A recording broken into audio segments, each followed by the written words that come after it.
And then we have Wood, Jordan Daniel Wood, his book 22, as you mentioned, The Whole Mystery of Christ. And he uh, places himself in this kind of line from Balthasar down to Pearl, while distinguishing himself from them. And he does that in a way where you could say it's a very Tollefson uses the word provocative Hmm. way, where he essentially wants to uh, put Maximus scholarship on a proper foundation, which for him is to say simply that creation is incarnation. That's the same thing, if I That understand it. was yes, no, that was one of the things that struck me. So I interviewed Dr. Wood a couple of months ago, maybe 3 months ago, and we had an opportunity to discuss that portion of his work. And uh, I remember thinking, "Oh my gosh, this is amazing! What high level theology that." And to truth be told, I didn't really understand every word of it. And I told him this, and I said, "I'm going to have to watch my own video to listen again and take notes because this is."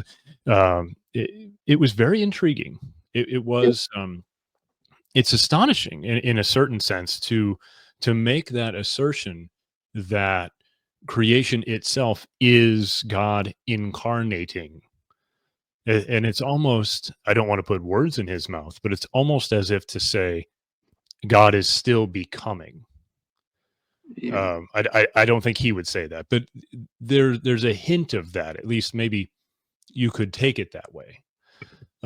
And so let me ask you a very pointed question.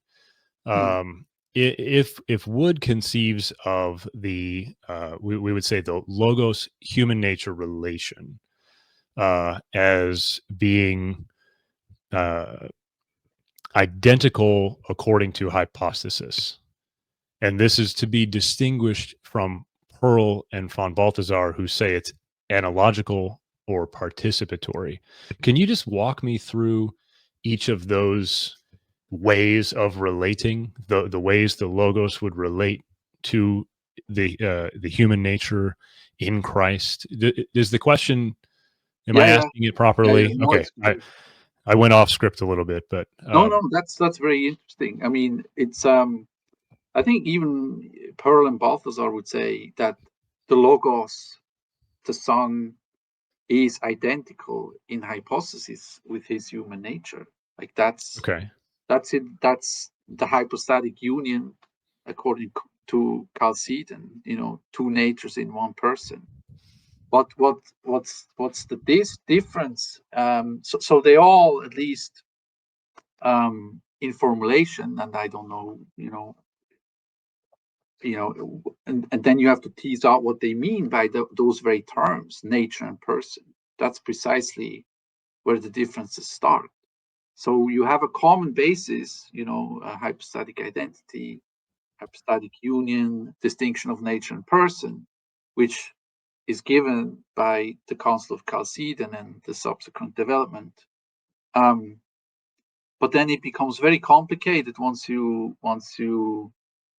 start to define those terms. And you can even see that in the history after Chalcedon. Chalcedon usually is considered to be a sort of end point of an arc of a development of Christology in the ancient church. hmm At Chalcedon, you sort of say, okay, now we have the clear formula, we can stop arguing. But when you look at the history, that's when the arguments actually really started between yes, monophysitism and diaphysitism and so on. Precisely because those very foundational terms, nature and person, are so hard to define and to get a grasp of, you know. And so it's really a big challenge to try to figure out what somebody means when they use those terms.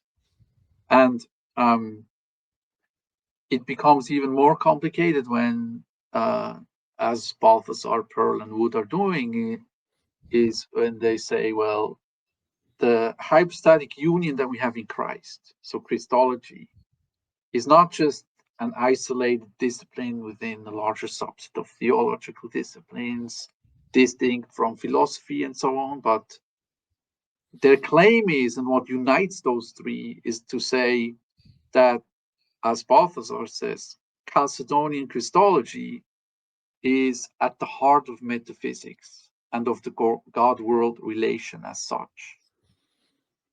And for Balthasar, this means this is the case because in Christ and the relation of the in the relation of the Logos to the human nature, in unity with his divine nature, we have a kind of logic of what a proper kind of distinction is and what a proper kind of unity is between God and the world.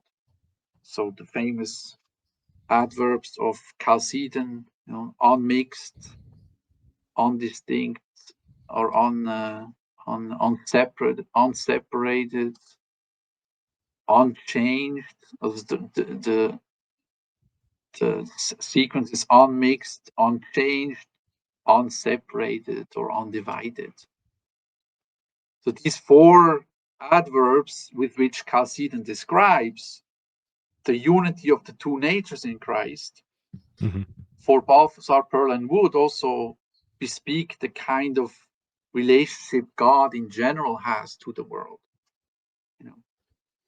And Wood goes all the way of saying, well, no, this is actually the same. Like, this is the relation God has to the world, is this hypostatic union, seems to me.